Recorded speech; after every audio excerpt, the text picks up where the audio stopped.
ములుగు జిల్లాలో మంత్రి సీతక్క పర్యటించి పలు అభివృద్ధి కార్యక్రమాలకు శంకుస్థాపనలు ప్రారంభోత్సవాలు చేశారు.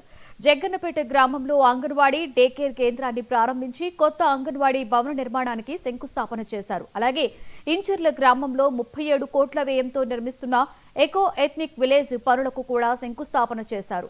పర్యాటక ప్రాంతంగా ములుగు అభివృద్ధి చెందుతుందని, టూరిజం హబ్ గా జిల్లాను తీర్చిదిద్దుతామని సీతక్క అన్నారు. అలాగే 13 కోట్ల రూపాయలతో రామప్ప దేవాలయంలో ఐలాండ్ డెవలప్మెంట్ కు కృషి చేస్తున్నామని పేర్కొన్నారు.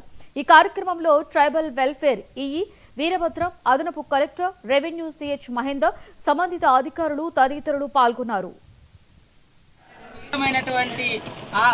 పర్యాటకులను ఆనందపరిచేటువంటి పర్యాటక ప్రాంతంగా రోజు రోజుకు మరింత అభివృద్ధి చెందుతుంది.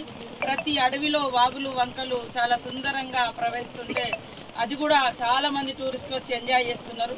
వచ్చిపోయేటువంటి భక్తులకు కానీ వచ్చిపోయేటువంటి టూరిస్టులకు కానీ మరింత చేరువగా ఆనందంగా ఇచ్చే విధంగా ఇప్పుడు సెంట్రల్ గవర్నమెంట్ నుంచి కూడా కొన్ని నిధులు రావడంతో నేషనల్ హైవే పక్కన మరి రాష్ట్రంలో ఉండేటువంటి చేతి వృత్తుల వాళ్ళు, కళా వృత్తుల వారి కోసము ఇక్కడ 37 కోట్లతోటి టూరిజం విలేజ్ను డెవలప్ చేస్తూ ఉన్నాం.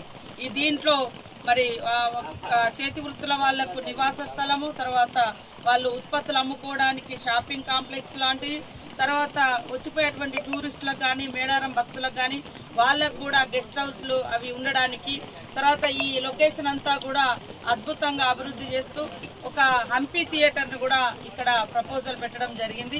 ఈరోజు నేను మరి మా సోదరుడు టూరిజం శాఖ చైర్పర్సన్ గారు మరి పటేల్ రమేష్ రెడ్డి గారు ఇద్దరం కలిసి ఈ యొక్క టూరిజం విలేజ్ను శంకుస్థాపన చేయడం జరిగింది.